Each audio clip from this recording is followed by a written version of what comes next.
Hello friend, good morning all of you. मैं UP global coaching में आपका स्वागत करता हूं और आशा करता हूं आप लोग स्वस्थ होंगे, तंदुरुस्त होंगे, मस्त होंगे। आज हम दोस्तों एक नए अध्याय पर बात करने वाले हैं, नए आर्टिकल पर बात करने वाले हैं। और ये आर्टिकल है हमारा दोस्तों, जो हम राष्ट्रपति की शक्तियां पढ़ रहे थे, राष्ट्रपति की पावर हम देख रहे थे, जिनमें विशेष रूप से हम जो बात कर रहे थे दोस्तों, राष्ट्रपति की आपातकालीन शक्तियों की बात कर रहे थे, जो प्रेसिडेंट की इमरजेंसी पावर है उनकी बात कर रहे थे। उसमें आर्टिकल हमने 352 को दोस्तों पढ़ लिया। और उसमें दोस्तों जो वित्तीय आपातकाल से संबंधित था आर्टिकल 360, उसको भी दोस्तों हमने कवर कर लिया। आज हम दोस्तों जो कवर करने वाले हैं वो अनुच्छेद 356 को कवर करने वाले हैं, जो कि राज्यों में इमरजेंसी की बात करता है, राष्ट्रपति शासन की बात करता है। ये राज्यों में राष्ट्रपति शासन की बात करता है। इस पे दोस्तों आज हम बात करने वाले हैं। आप हमारे साथ बने रहें और इससे संबंधित जितने भी क्वेश्चन बनते हैं सभी प्रकार के क्वेश्चनों पर दोस्तों हम डिस्कस करेंगे। और जो आपके लिए एग्जाम के लिए महत्वपूर्ण है उसको मैं आपको देने का प्रयास करूंगा कि क्या क्या क्या एग्जाम के अंदर पूछा गया है और क्या क्या और पूछे जाने की संभावना है दोस्तों। इन सारे मुद्दों पर आज हमें विस्तार से दोस्तों डिस्कस करना है। ये जो आप क्लासें पढ़ रहे हैं इनको मैं दोस्तों जल्दी भी फिनिश कर देता, जल्दी भी ख़त्म कर देता, लेकिन दोस्तों यहाँ क्वांटिटी से ज़्यादा विश्वास है जो मेरा वो क्वालिटी में है। और यही कारण है कि यहाँ पे दोस्तों कुछ टाइम हमें लग रहा है। टाइम जितना अगर हम इस टॉपिक में लगाएंगे उतना हमारे लिए फ़ायदेमंद रहेगा, जो आने वाले एग्ज़ाम हैं उनके लिए अच्छा रहेगा। आइए दोस्तों चलते हैं अपने टारगेट की ओर। और टारगेट है हमारा लक्ष्य हर हाल में जीतना है, हर हाल में नौकरी लेनी है। इसी टारगेट को पूरा करते हुए दोस्तों आगे बढ़ना है। और ये टारगेट जो हमारा है वो लक्ष्य हर हाल में जीतना है, नौकरी हर हाल में दोस्तों लेनी है, जिसमें हम डिस्कस करने वाले हैं आर्टिकल 356 को दोस्तों, जो राज्यों में आपातकाल की बात करता है, राज्यों में राष्ट्रपति शासन की बात करता है। आइए दोस्तों शुरुआत करते हैं। अगर हम इसमें बात करें कि सबसे पहले आर्टिकल जो हमें देखना है वो आर्टिकल यहाँ पे 356 को देखना है। किसको देखना है दोस्तों? 356। और ये किसकी बात करता है? राज्यों में आपातकाल की बात करता है, राज्यों में इमरजेंसी की बात करता है। अब देखो राज्यों में अगर ये आपातकाल लगाया जाएगा तो ये क्यों लगाया जाएगा, यानी कि इसका कारण क्या है? तो राज्यों में आपातकाल लगने का सिर्फ एक ही कारण है कि जो संवैधानिक तंत्र है उसकी विफलता पर लगाया जाएगा। ये क्वेश्चन पूछा जाए दोस्तों कि राज्यों में आपातकाल जो लगता है, जो आपातकाल 356 के तहत लगता है उसका कारण क्या है, तो आपको दोस्तों बताना है कि यहाँ जो कारण है वो संवैधानिक तंत्र की विफलता है। क्या है कारण दोस्तों? संवैधानिक तंत्र की विफलता। ये बात आप ध्यान रखना क्योंकि ये क्वेश्चन पूछा जा चुका है, इसलिए आपको ध्यान रखना है कि जो ये कॉन्स्टिट्यूशन मशीनरी है उसके फेलियर होने पर या बोलें संवैधानिक तंत्र की विफलता पर क्या लगाया जाता है दोस्तों? विफलता पर क्या लगाएंगे हम? यहाँ पे राज्यों में आपातकाल या राष्ट्रपति शासन लगाएंगे। सिर्फ एक ही आधार है, जबकि आर्टिकल 352 में हमने पढ़ा था तीन बेसिस थे, तीन आधार थे दोस्तों। और ये तीन आधार कौन कौन से थे? एक तो बाह्य आक्रमण था, और ये जो भारत का किसी युद्ध में शामिल होना था। और आज की डेट में जो लिखा है मैंने बताया था कि सशस्त्र विद्रोह अगर हो जाए। ये तीन बेसिस ऐसे थे जिनमें अनुच्छेद 352 के तहत जो राष्ट्रीय आपातकाल है, नेशनल इमरजेंसी है, वो लगती है। लेकिन दोस्तों अगर मैं 356 की बात करूं तो सिर्फ एक बात ध्यान रखनी है, और ये बात कौन सी है दोस्तों? ये बात है कि जो इंडियन कॉन्स्टिट्यूशन है उसकी मशीनरी के फेल होने पर, यानी कि संवैधानिक तंत्र की विफलता के होने पर। यानी कि दूसरा क्वेश्चन बनता है कि यहाँ जो राज्यों में आपातकाल लगेगा उसको लगाएगा कौन? तो आपको बताना है, ये भी यही लिखा है, इसको कौन लगाता है? तो प्रेसिडेंट लगाते हैं, राष्ट्रपति नहीं लगाते हैं दोस्तों। पहली बात तो ये ध्यान रखना है। दूसरी बात, क्या जो राष्ट्रपति यहाँ जो आपातकाल लगाएंगे ये क्या दोस्तों गवर्नर की सिफारिश पे लगाएंगे या जो गवर्नर हैं उनकी बिना सिफारिश पर लगाएंगे? तो आपको दोस्तों ध्यान रखना है कि मोस्टली जो आपातकाल लगता है वो यहाँ जो गवर्नर हैं राज्यपाल हैं, राज्यपाल की सिफारिश पर लगता है। किसकी सिफारिश पर दोस्तों? राज्यपाल की सिफारिश पर लगाया जाता है। लेकिन दोस्तों अगर राज्यपाल सिफारिश ना करे तो आपको ध्यान रखना है, लेकिन अगर राज्यपाल सिफारिश ना करे तब भी जो केंद्र सरकार है उसके बहुत सारे ऐसी संस्थाएं होती हैं जो राज्यों में काम कर रही होती हैं।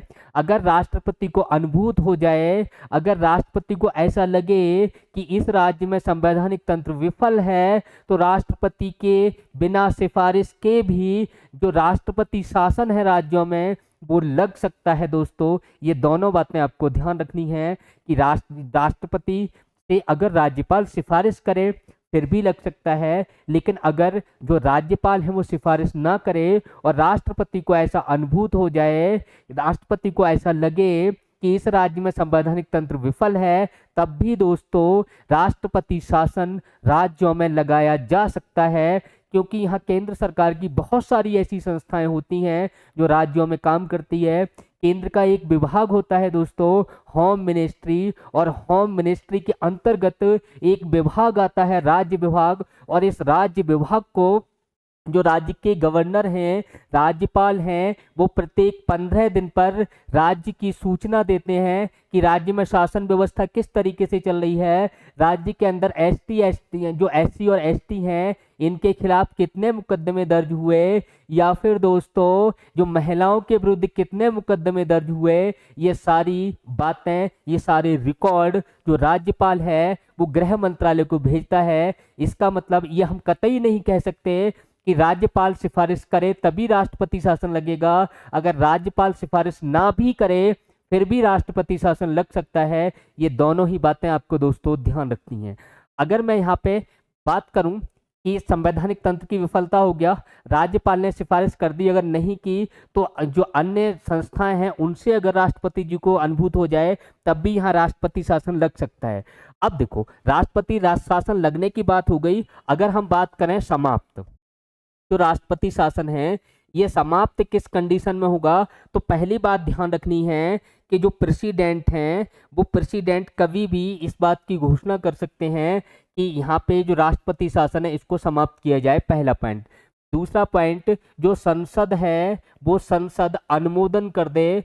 संसद अगर अनुमोदन करती है तब भी राष्ट्रपति शासन क्या हो जाएगा दोस्तों, समाप्त हो जाएगा। और तीसरी बात यहाँ पे ध्यान रखनी है यहाँ पे कि संसद अनुमोदन ना करे, संसद अनुमोदन ना करे, अनुमोदन ना करे, यानी कि जैसे ही प्रेसिडेंट ने राष्ट्रपति शासन लगाया और 2 महीने के अंदर अगर संसद अनुमोदन नहीं करती है तब भी राष्ट्रपति शासन जो है वो समाप्त हो जाएगा। यानी एक तो प्रेसिडेंट उद्घोषणा कर दे, प्रेसिडेंट घोषणा कर दे तब राष्ट्रपति शासन समाप्त हो जाएगा।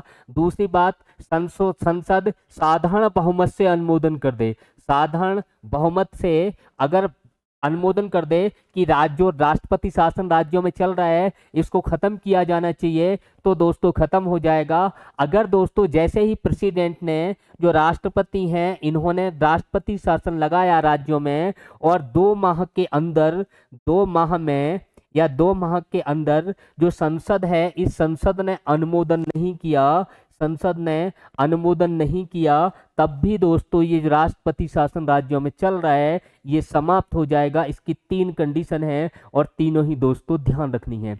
नेक्स्ट हम देखते हैं कि राष्ट्रपति शासन जो राज्यों में राष्ट्रपति ने लगाया उसका प्रभाव कितने समय तक रहेगा, इसको देखते हैं। प्रेसिडेंट ने अगर दोस्तों राष्ट्रपति शासन लगाया, यानी कि अनुच्छेद 356 के तहत जो आपातकाल लगाया या राष्ट्रपति शासन लगाया, इस स्थिति में प्रभाव क्या कर पड़ेगा।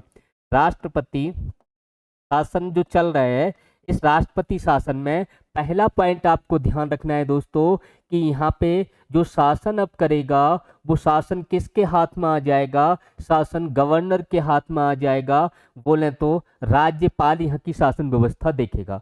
दूसरी बात यहाँ पे ध्यान रखनी है कि जो यहाँ पे जो विधानसभा चल रही है, यानी कि राज्य का विधानमंडल या राज्य की जो विधानसभा है उसको ध्यान रखना है कि विधानसभा जो है इस विधानसभा को क्या किया जा सकता है दोस्तों, निलंबित किया जा सकता है। क्या किया जा सकता है, निलंबित किया जा सकता है, या दोस्तों इसको यहाँ पे बर्खास्त कर सकते हैं, निलंबित कर सकते हैं, यहाँ और यहाँ पे भंग भी कर सकते हैं। निलंबित या बर्खास्त आपको शब्द मिल जाए दोस्तों, क्या मिल जाए, बर्खास्त, या फिर दोस्तों आपको यहाँ पे भंग शब्द मिल जाए, तो ये सब ठीक है।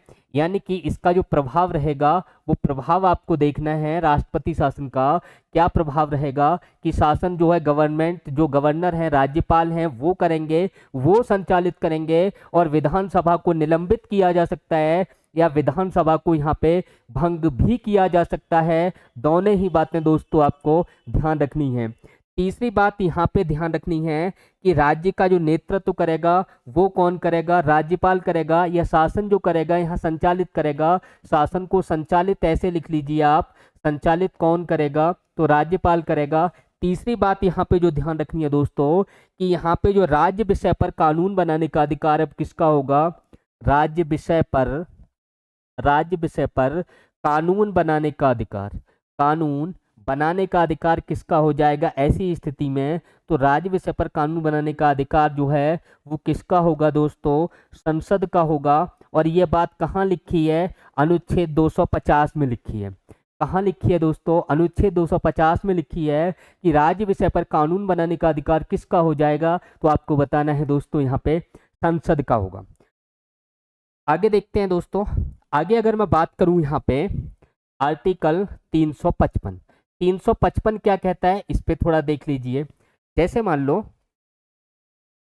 लो कि किसी भी राज्य में जो शासन व्यवस्था चल रही है वो ठीक तरीके से नहीं चल रही, तो इसमें केंद्र को क्या पंचायती करने की जरूरत है, राष्ट्रपति को हस्तक्षेप करने की जरूरत क्या है दोस्तों, कि यहाँ को इसको बर्खास्त करे जो विधानसभा है, या उसको निलंबित करे। अगले बार से 5 साल बाद जो चुनाव होंगे जनता उनको स्वयं हटा देगी। लेकिन दोस्तों आपको ध्यान रखना है कि पंचायती करने का अधिकार जो केंद्र सरकार है उसको दे रखा है, और किस आर्टिकल में दे रखा है, तो अनुच्छेद 355 में दे रखा है। और 355 में कौन सी बातें हैं, किस प्रकार के यहाँ से क्वेश्चन बनते हैं, तो यहाँ पे आपको बताना है। सबसे पहला क्वेश्चन बनता है कि जो संघ सरकार है, संघ सरकार के दायित्वों का उल्लेख कहाँ है, संघ सरकार के दायित्वों का उल्लेख। तो दायित्वों का उल्लेख की अगर हम बात करें तो ये कहाँ है, तो आपको बताना है ये अनुच्छेद 355 में है। संघ सरकार के दायित्वों का उल्लेख कहाँ है, अनुच्छेद 355 में है। और संघ सरकार के क्या दायित्व हैं इसका उल्लेख भी 355 में है। और यहाँ इसके जो दायित्व हैं दोस्तों वो 3 आपको बताने हैं। पहला कौन सा है, यहाँ पे ध्यान रखना है कि जो राज्य है, राज्य की बाह्य आक्रमण से रक्षा करना। क्या है दोस्तों, आक्रमण से रक्षा करना। अगर किसी राज्य पर कोई बाहरी आक्रमण होता है तो उस राज्य की बाह्य आक्रमण से रक्षा करना, ये पहला उत्तरदायित्व है किसका दोस्तों, केंद्र सरकार का। दूसरा उत्तरदायित्व क्या है कि राज्य में शांति व्यवस्था बनाए रखना। दूसरा क्या है दोस्तों, राज्य में शांति व्यवस्था बनाए रखना, शांति व्यवस्था बनाए रखना। तीसरा क्या है दोस्तों, तीसरा जो आपको यहाँ पे ध्यान रखना है वो ये है कि संविधान की पालना कराना। क्या है तीसरा, संविधान की पालना कराना। इसको दोस्तों आपको ध्यान रखना है, संविधान की पालना कराना। अब देखो दोस्तों यहाँ से जो क्वेश्चन पूछे गए हैं वो क्वेश्चन क्या है, तो अगर मैं बात करूं संघ सरकार के दायित्वों का उल्लेख कहाँ है, तो आर्टिकल 355 में है। कितने दायित्व हैं, तो आपको 3 बताने हैं। और 3 ये कौन कौन से हैं, तो पहला आपको बताना है कि राज्य की बाह्य आक्रमण से रक्षा करना। दूसरा दोस्तों क्या है, दूसरा जो आपको बताना है वो दूसरा संविधान की पालना कराना। और तीसरा क्या है कि जो राज्य है उसमें शांति व्यवस्था बनाए रखना। यही क्या है दोस्तों, संघ सरकार के दायित्व हैं, इनको आपको ध्यान रखना है। और नेक्स्ट आपको ध्यान रखना है यहाँ पे कि ये जो काम है ये तीनों के तीनों दायित्व कहाँ दे रखे हैं, अनुच्छेद 355 में दे रखे हैं। तो यह जो केंद्र सरकार है, ये जो राष्ट्रपति हैं, उनका ये नैतिक कर्तव्य है, क्योंकि उन्होंने संविधान के रक्षा की शपथ ले रखी है, जन कल्याण की शपथ ले रखी है, तो उनको ये जरूरी हो जाता है। और उनके लिए जो अधिकार केंद्र सरकार को दिया है दोस्तों, वो आर्टिकल 355 में दिया है। और हम बात कर लेते हैं दोस्तों, यहाँ पे एक आर्टिकल है दोस्तों 365। अब 365 मैंने आपको बताया था कि जो संविधान की विफलता है, इस संविधान की विफलता शब्द कहाँ दे रखा है, तो ये क्वेश्चन दोस्तों पूछा गया है। क्या दे रखा है? संविधान की विफलता। अगर मैं संविधान की विफलता की बात करूं तो विफलता ये शब्द है, ये शब्द कहाँ दिया है? तो अगर आपसे पूछा जाए आर्टिकल 356, अगर आपसे पूछा जाए 365, अगर आपसे पूछा जाए 355, या यहाँ पे अगला ऑप्शन लिखिए बोथ, बोले दोनों, और डी में अगर नन ऑफ दीज की हम बात करें तो यहाँ जो आंसर होगा वो सी होगा। संवैधानिक विफलता ये शब्द है, ये 356 में भी है और 365 में भी है। और क्या यहाँ पे लिखा है दोस्तों, उसकी बात कर लेते हैं। अगर मैं 365 की बात करूं तो यहाँ पे लिखा है जो संघ सरकार है, बोले तो केंद्र सरकार, ये सरकार राज्यों को कोई भी निर्देश दे सकती है, राज्यों को कोई निर्देश दे सकती है। क्या दे सकती है दोस्तों? कोई निर्देश दे सकती है। पहली लाइन ये लिखी है। दूसरा क्या लिखा है? यदि जो राज्य है, राज्य इन निर्देशों का पालन न करे, राज्य इन निर्देशों का पालन ना करे, निर्देशों का पालन ना करे, तो क्या होगा दोस्तों? तो संवैधानिक तंत्र विफल माना जाएगा। तो दोस्तों आपको ध्यान रखना है, संवैधानिक तंत्र कैसा माना जाएगा? विफल माना जाएगा। ये बात आप ध्यान रखना। और जब विफल माना जाएगा, इसका मतलब क्या है दोस्तों कि यहाँ पे जो राष्ट्रपति हैं, वो यहाँ पे जो राज्य में आपातकाल है वो 356 के तहत दोस्तों लगा सकते हैं। ये बात आपको ध्यान रखना। जैसा कि हमने देखा था दोस्तों कि हम बात कर रहे थे राष्ट्रपति की, और राष्ट्रपति में जब हमने बात की थी महाभियोग की, तो महाभियोग शब्द का उल्लेख आपको मैंने बताया था आर्टिकल 56 में भी है। और दोस्तों महाभियोग प्रक्रिया का उल्लेख अनुच्छेद किसमें है? 61 में भी है। इसी तरीके से जो संवैधानिक विफलता शब्द है, इसका उल्लेख दोस्तों अनुच्छेद 365 में भी है और अनुच्छेद 356 में भी है। ये बहुत अच्छा प्रश्न यहाँ से बन सकता है, इसको दोस्तों आप ध्यान रखना। नेक्स्ट आगे अगर हम देखते हैं यहाँ पे कि जो संसद है, मान लो 356 के तहत जो प्रेसिडेंट हैं, आर्टिकल 356 के तहत जो प्रेसिडेंट हैं, इन्होंने दोस्तों राष्ट्रपति शासन लगा दिया। क्या लगा दिया? यहाँ पे राज्यों में शासन, यानी राज्यों में राष्ट्रपति शासन। क्या लगा दिया दोस्तों? राज्यों में राष्ट्रपति शासन। अगर राष्ट्रपति शासन जो राज्यों में लगा, इससे प्रभाव क्या पड़ेगा वो मैंने बता दिया। एक बात आपको और ध्यान रखना, जैसे ही ये राष्ट्रपति शासन लगेगा, आपको बहुत ज़्यादा ताज्जुब सा लगेगा कि जो हमारे मूल अधिकार होते हैं, मूल अधिकार की बात करें या फंडामेंटल राइट की बात करें, एफआर की बात करें, तो इन पर कोई प्रभाव नहीं पड़ता है। क्या दोस्तों? कोई प्रभाव नहीं पड़ता है। ये बात ध्यान रखना, यहाँ पे जो कोई प्रभाव नहीं पड़ेगा, ये जो फंडामेंटल राइट है, इन पे जो प्रभाव पड़ेगा, ये प्रभाव कहाँ पड़ेगा? जो नेशनल इमरजेंसी है 352 के तहत, जो यहाँ देश में या देश के किसी हिस्से में जो नेशनल इमरजेंसी लगती है, उसमें दोस्तों जो फंडामेंटल राइट हैं उन पे प्रभाव पड़ता है। अगर मैं बात करूं 360 की वित्तीय आपातकाल की, अगर मैं बात करूं 356 की राज्यों में आपातकाल की, तो मूल अधिकारों पर कोई प्रभाव नहीं पड़ता है दोस्तों। ये बात ध्यान रखना, क्योंकि जो राष्ट्रीय आपातकाल है, इसको लास्ट वीडियो में मैं आपको समझा चुका हूं और वहां मैंने बताया कि मूल अधिकार से संबंधित जो आर्टिकल हैं वो किस किस तरीके से खत्म किए जाते हैं, किस तरीके से सस्पेंड किए जाते हैं, किस तरीके से निलंबित किए जाते हैं। और दोस्तों आपको यहाँ पे जो ध्यान रखना है कि अनुच्छेद 20 और 21 को राष्ट्रपति चाहकर भी सस्पेंड नहीं कर सकता। और जो अनुच्छेद 19 मैंने बताया था कि आंतरिक अशांति के आधार पर जो राष्ट्रीय आपातकाल लगा उस समय ये स्वतः समाप्त हो जाता है। लेकिन दोस्तों अब आंतरिक अशांति शब्द नहीं है और अब शब्द क्या है, सशस्त्र विद्रोह है। अर्थात कहना चाहिए अनुच्छेद 19 जो नेशनल इमरजेंसी की बात करता है वहां वो भी अब स्वतः समाप्त नहीं होता है। प्रेसिडेंट चाहे तो 1 बाय 1 उनको समाप्त कर सकते हैं। आगे दोस्तों देखते हैं, मूल अधिकार से संबंधित हो गया। दूसरा अगर मैं यहाँ पे बात करूं दोस्तों तो यहाँ पे राष्ट्रपति जी ने जैसे ही प्रेसिडेंट ने अनुच्छेद 356 के तहत जैसे ही यहाँ पे नेशनल इमरजेंसी लगाई, ये कितने समय तक प्रभाव में रहेगा, तो समय आपको बताना है कितना रहेगा, 2 माह तक। कितने माह तक, 2 माह तक।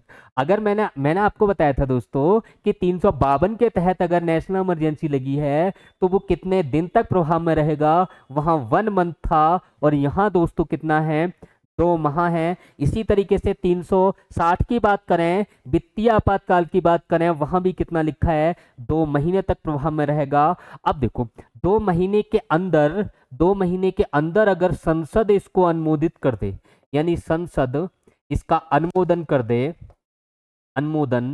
दे तो ये कितने दिन को हो जाएगा, 6 मंथ को हो जाएगा। कहां तक हो जाएगा दोस्तों, 6 महीने तक हो जाएगा। लेकिन दोस्तों इससे संबंधित मैं कुछ संशोधन आपको बताना चाह रहा हूं। बात करूंगा 42वें संविधान संशोधन की। 42वां संविधान संशोधन 1976 में हुआ और इसमें यह कहा गया कि अगर संसद अनुमोदन कर दे तो ये जो अवधि है वो 1 वर्ष रहेगी। लेकिन दोस्तों 44वें संविधान संशोधन द्वारा 1978 में इसको क्या किया, 1 वर्ष से ये घटाकर फिर से कितना कर दिया है दोस्तों, 6 मंथ कर दिया है। और आज की डेट में जो है वो कितना है दोस्तों, 6 मंथ है।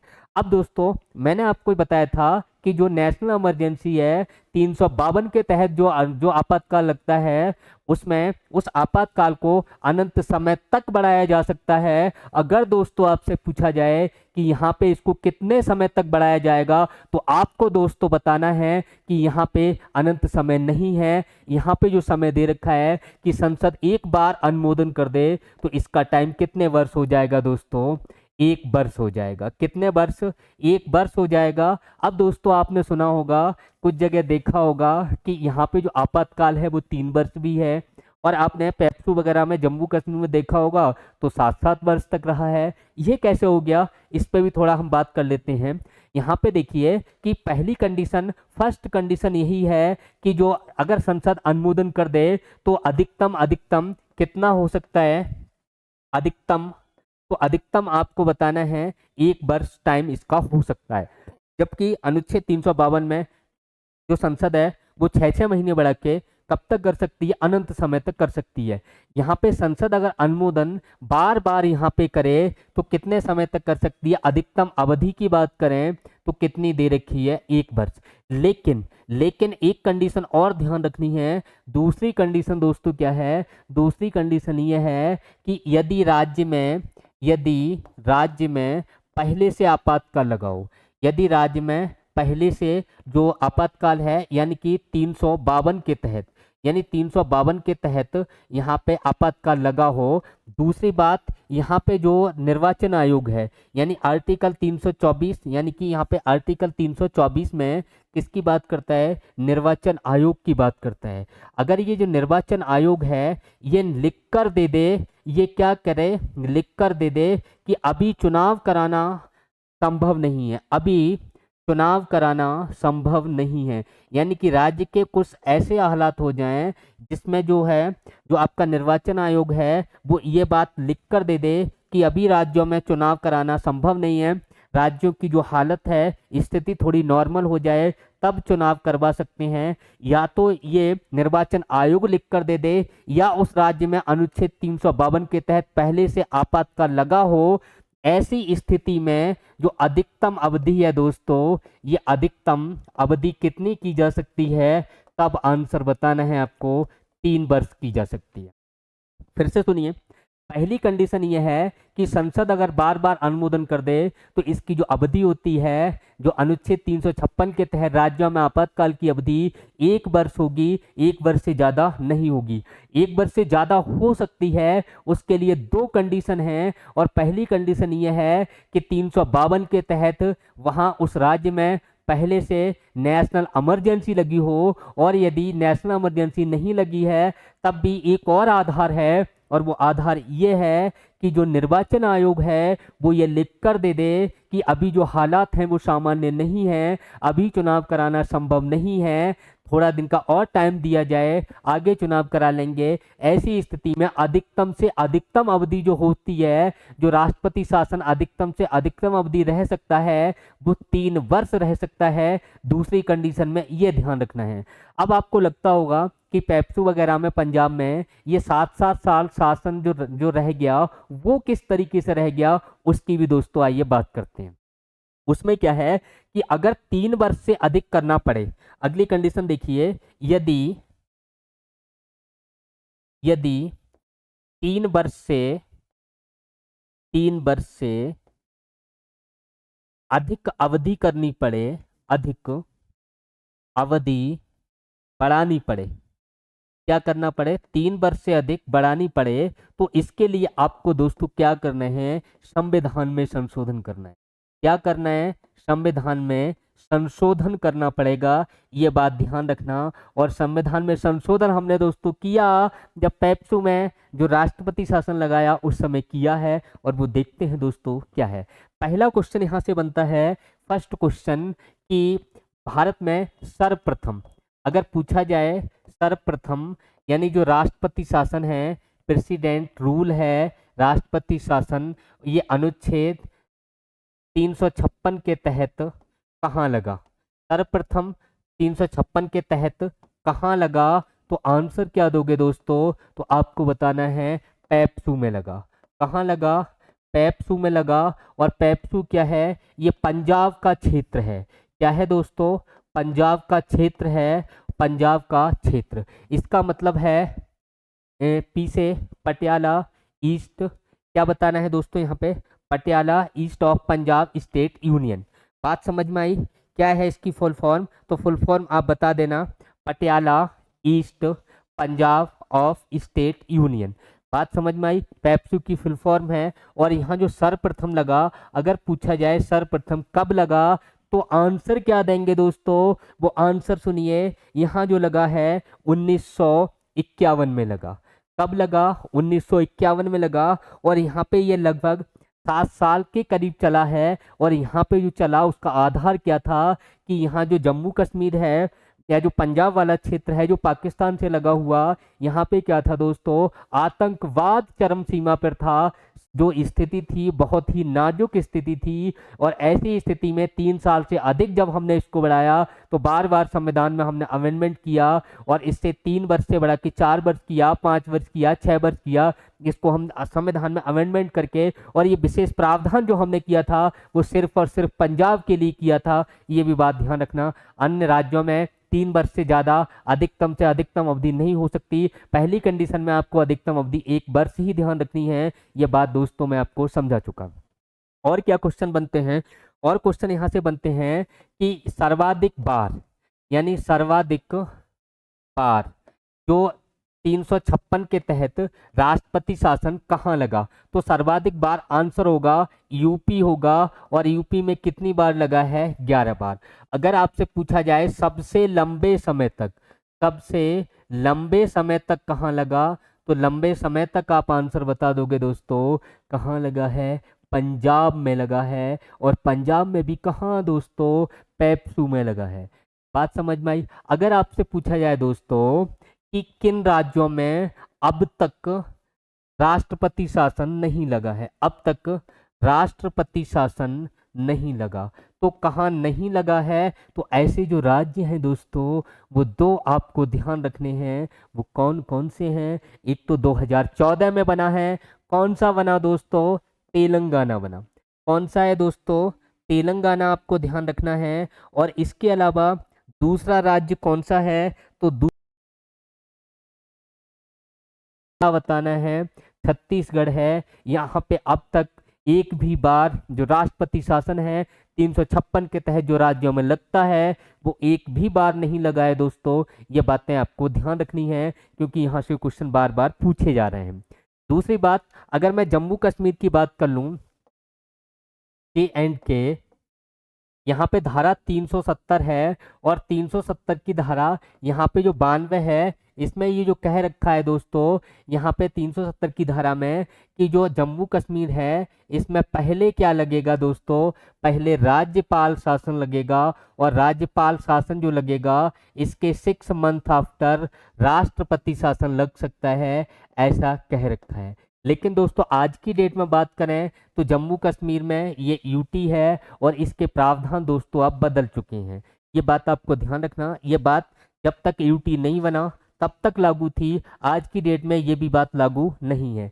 नेक्स्ट अगर मैं दोस्तों दिल्ली की बात करूं, अगर हम दिल्ली की बात करें तो दिल्ली के संबंध में दोस्तों हमें एक तो बात यहाँ पे ध्यान रखनी है। और वो दिल्ली के संबंध में बात क्या है कि हमने कहा कि 69वां अमेंडमेंट संविधान संशोधन, और इस संविधान संशोधन के लिए हमने क्या किया?